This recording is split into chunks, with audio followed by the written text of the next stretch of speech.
时间慢慢流逝，不知不觉中，我和周深已经同居了2个月。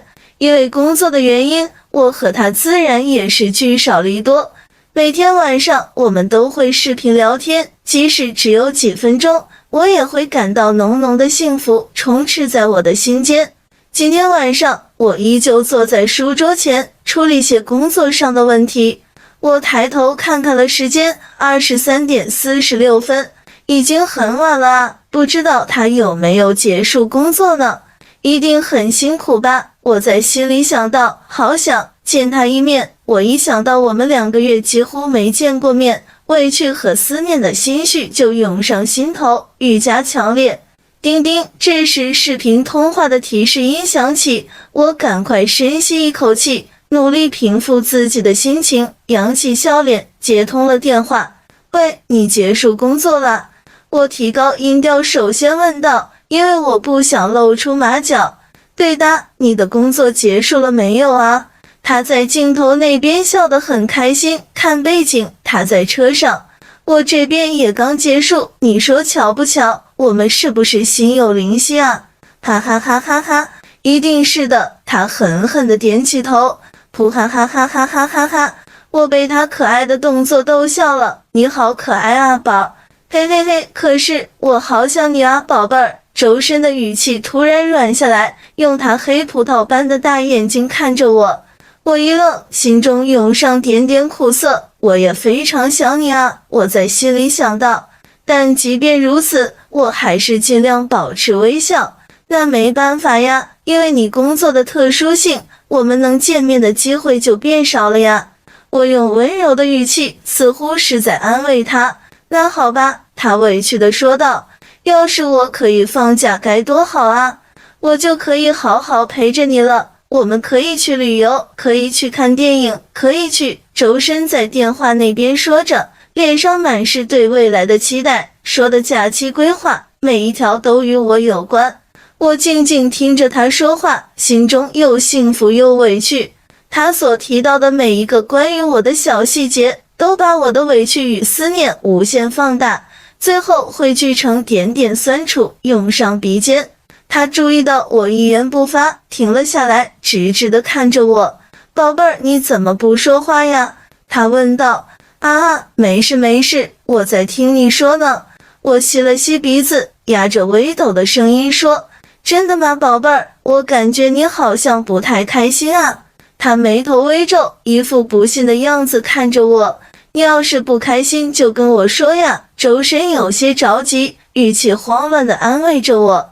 可是他越这样，我心中的委屈就越浓，崩溃仿佛即将来临。我真的没事，时间有点晚了，我要睡觉了，你也早点休息吧，拜拜。我忍不住了，快速说完这些话，但即使如此，我颤抖的声音还是出卖了自己。视频那边的周深着急地看着我，还没来及说话，就被我挂断了电话。挂断电话后，我终于忍不住了，放声大哭起来，希望能通过这种方式，把内心的酸楚全部发泄出来。从和周深在一起开始，我从来没有这样过，我不想让他看到我无助的一面，我怕他会为我分心，如果再影响他的工作，我不敢想，所以几乎所有的负面情绪都是我自己一个人消化。我躺在床上渐渐睡着了。第二天一早，我起床来到卫生间，看着自己红肿的双眼，叹了口气。叮咚一声，门铃声响起，来了来了。我穿上鞋子，打开了房门，外面站着一个个子小小的女孩，手中抱着一束淡蓝的满天星，带着笑容看着我。您好，小姐，这是您先生给您订的花。女孩把花举到我的面前，小姐，您先生对你真好，昨天晚上下单，说一定要今天早上8点之后送到，太早了他起不来，还说因为你是女孩，所以一定要找一个女生来送。女孩滔滔不绝地说着，满眼间都是羡慕的神情。我看着她的表情，笑出声来。好了，小姐，给你花，所有费用您先生都已经付过了，再见。记得5星好评哦。女孩把花放在我的手中，跑了出去。我看着怀里的满天星，又想到昨晚对他说的最后那些话，一阵阵愧疚涌上心头。他明明什么都没做错，却还要受到我的伤害。想到这，我慌忙跑进屋里，拿起了手机。想到他有可能在休息，我就准备发文字。可是我刚打开聊天界面，一行字鲜明的字就映入眼帘：宝贝，真的很抱歉，因为工作的原因，我们不能天天见面，我也不能像偶像剧里面的男主一样，立马赶回你身边。我也很想你，很想你，我也好想立马坐上飞机回到你身边，紧紧抱住你。还有，你要是有不开心的事，一定要跟我说啊，可是你的男朋友啊。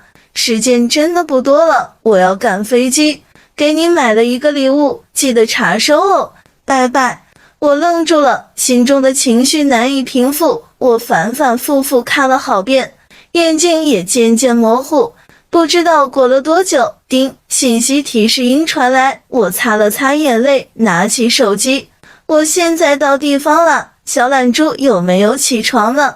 我看到是他的信息，就连忙打开键盘，真是的，昨天晚上我对你的态度一点都不好，你怎么一点也不生气啊？我边哭边输入，因为我知道我的宝贝是一个总是为别人着想，但总是委屈自己又不愿意说出来的一个小姑娘，所以我要努力让她得到她想要的安全感，让她渐渐地说出自己的心里话。要不然要我这个男朋友干嘛呢？你说对不对？他很快就回了话，是语音。他的声音就像林间的微风，拂过我的心头，把我所有的坏情绪全部带走。听了他的话，我哭得更凶了。你为什么这么好啊？你是我女朋友，不对你好对谁好啊？快去洗洗脸吧，小笨猪，估计眼睛都哭肿了吧。我不在你身边，要好好照顾自己啊！不要让我老是为你担心。他的语气流露出浓浓的宠溺，我已经想象到他眉眼带笑，温柔地看着我说这些话的样子了。好，你工作之余也要好好休息哦，也不能让我担心。好，我一定会的。我看着他的信息，扑哧一声笑了出来。我用手背抹了抹眼泪，放下手机，转身走入了卫生间。此时此刻，我站在镜子前，只觉得内心是如此安稳，满满的充实感与幸福感围绕在我的周围。周深，谢谢你来到我身边，